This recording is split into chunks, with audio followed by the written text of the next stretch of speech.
L'immunité adaptative, un prolongement de l'immunité innée.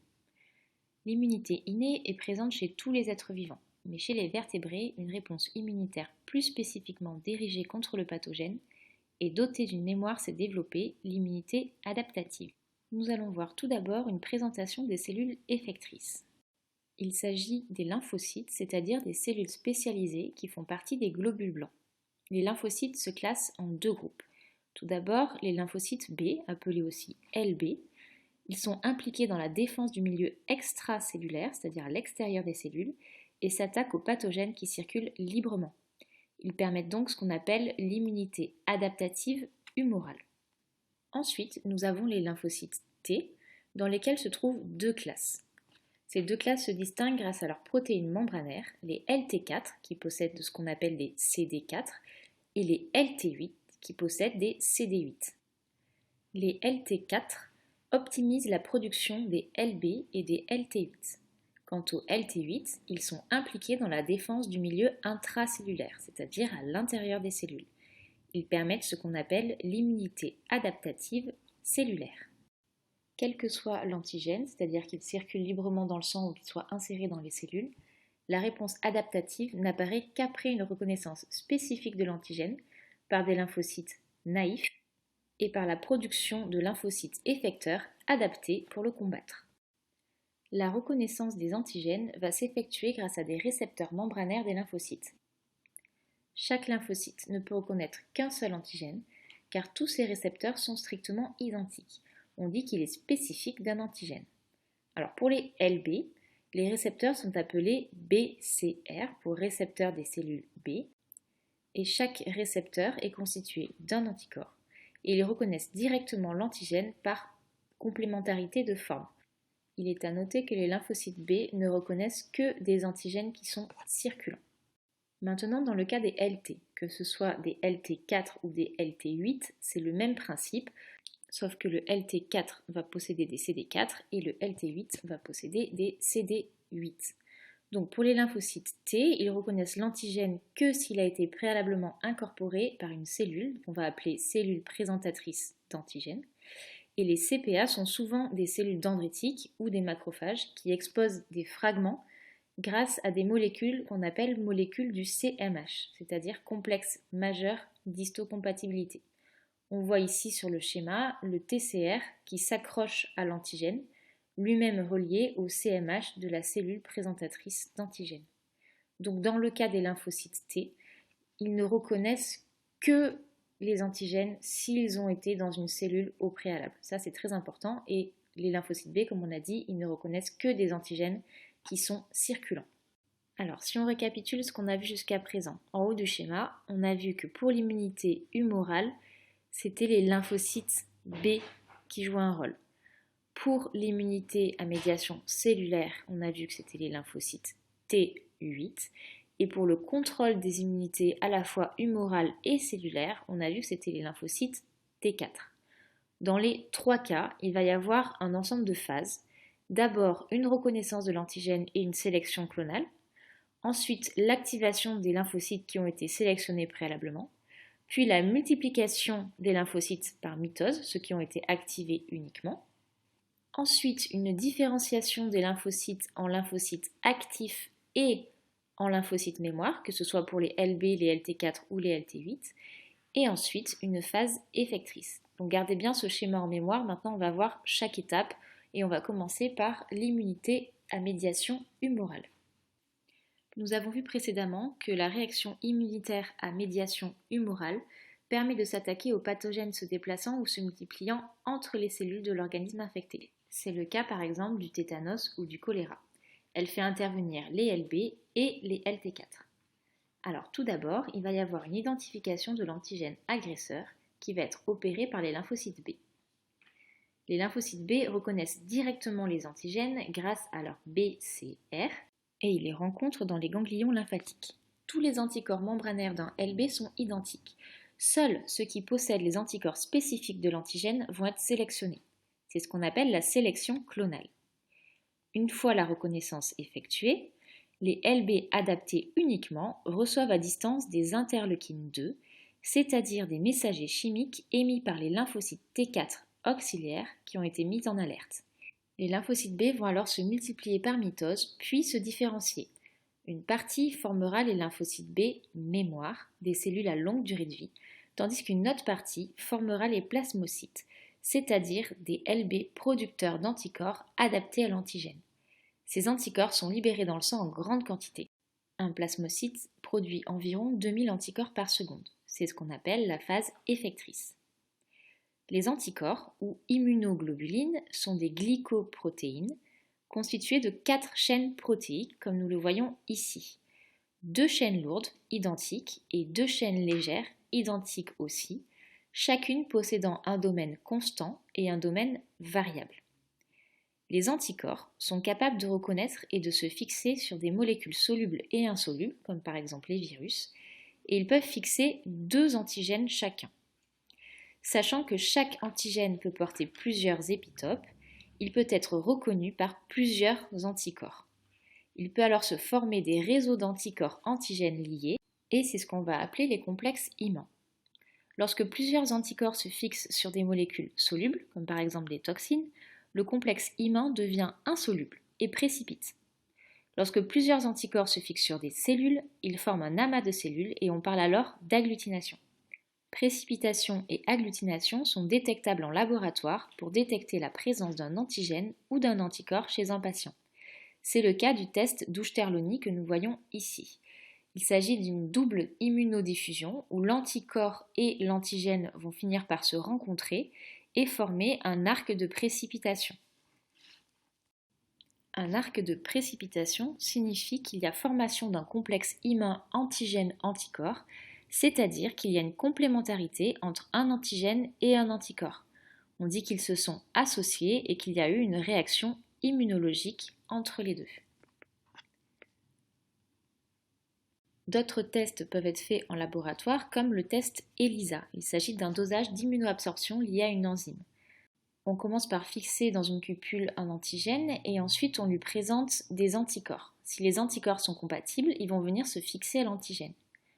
On présente ensuite des anticorps anti-anticorps, appelés aussi conjugués, et qui vont venir se fixer à l'anticorps, ici anti-BSA.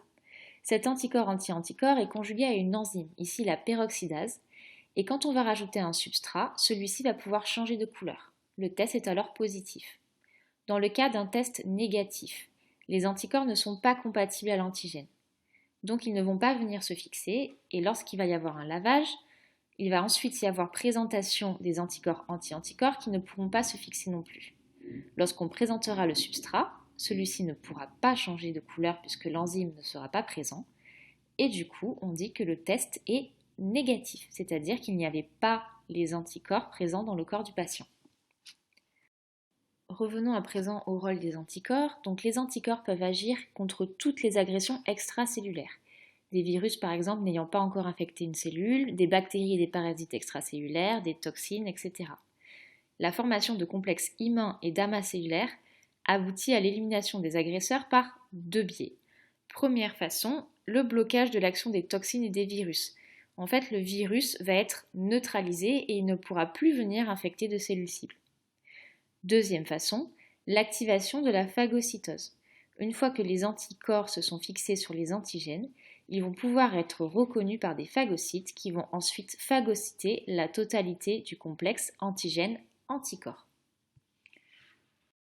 À présent, il nous reste à voir la réponse adaptative à médiation cellulaire.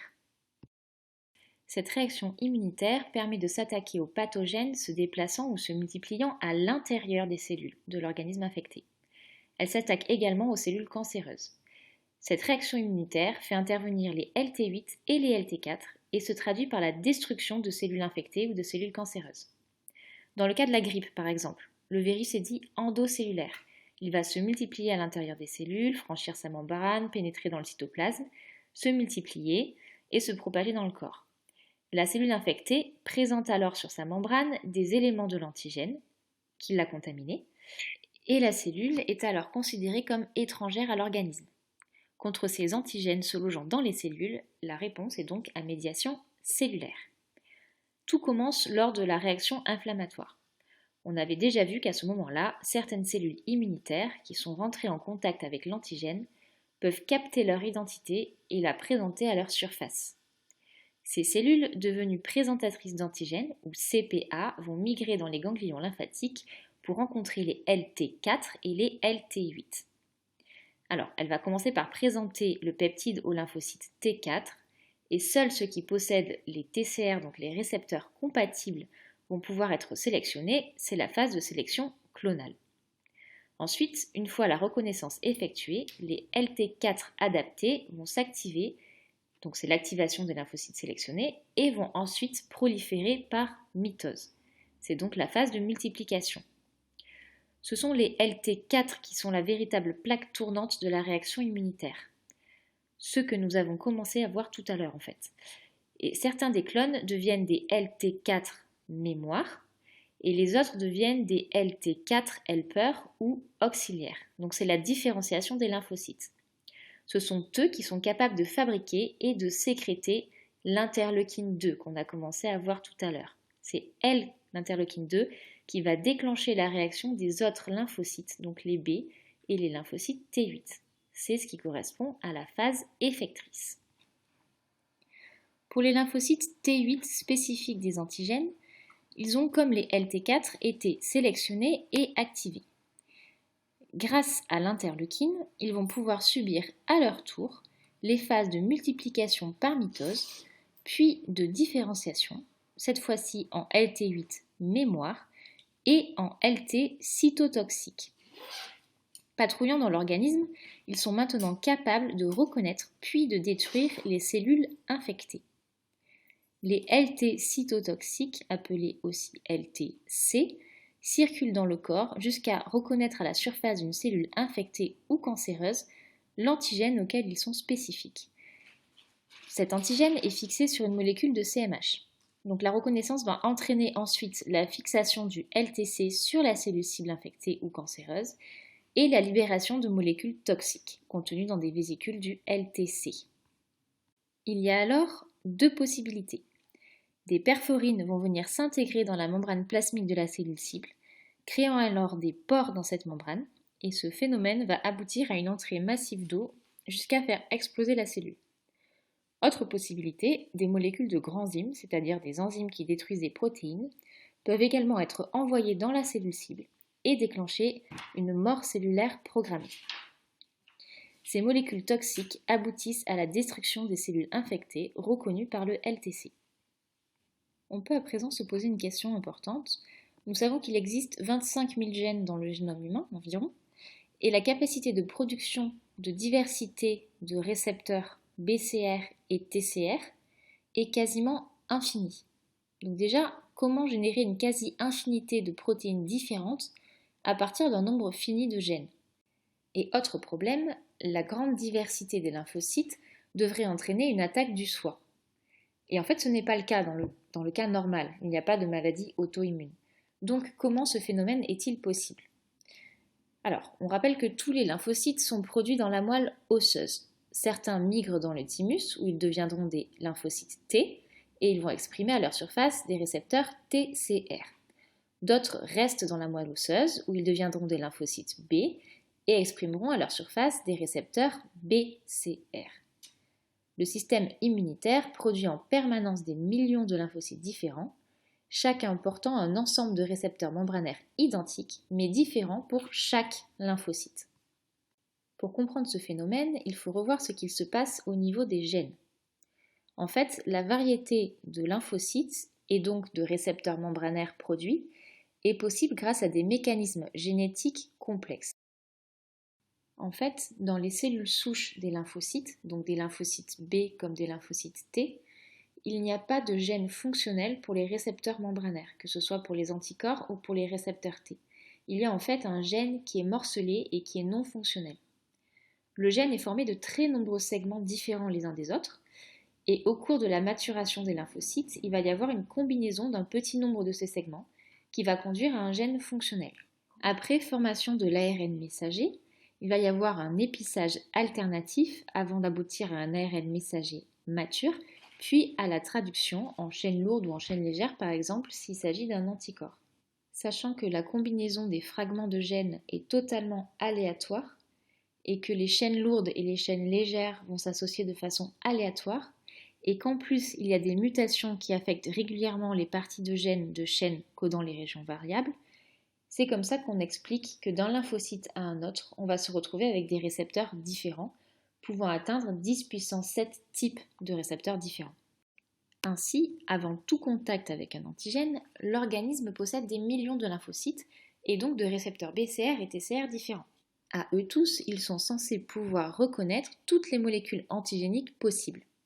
Mais il y a un problème, c'est que parmi les lymphocytes produits, certains sont potentiellement capables de reconnaître aussi spécifiquement des molécules qui sont propres à l'organisme. Du coup, ces lymphocytes sont dits lymphocytes autoréactifs. En dehors des cas pathologiques, c'est-à-dire des maladies auto-immunes, les cellules immunitaires ne déclenchent pas de réaction contre les cellules ou molécules du soi. Donc qu'est-ce qui va se passer ? Eh bien, dans les organes lymphoïdes primaires, donc thymus pour les lymphocytes T et moelle osseuse pour les lymphocytes B, des cellules présentatrices de l'antigène vont venir présenter aux jeunes lymphocytes des molécules du soi. Si jamais les molécules du soi sont reconnues par un lymphocyte B ou un lymphocyte T, il va être automatiquement détruit avant qu'il puisse causer des dommages dans le corps humain. Les autres lymphocytes restants, matures mais n'ayant jamais rencontré leur antigène spécifique, sont dits lymphocytes naïfs. Donc nous avons fini avec ce chapitre et voici un schéma pour récapituler tout ça. Alors ce schéma bilan reprend l'immunité humorale à gauche, le contrôle des immunités humorales et cellulaires au milieu et l'immunité cellulaire à droite. Donc la première phase, on avait dit tout à l'heure que c'était la reconnaissance de l'antigène et la sélection clonale, c'est-à-dire que seuls les LB ou les LT qui sont adaptés à un antigène précis sont sélectionnés. Ensuite, on passe à la phase d'activation.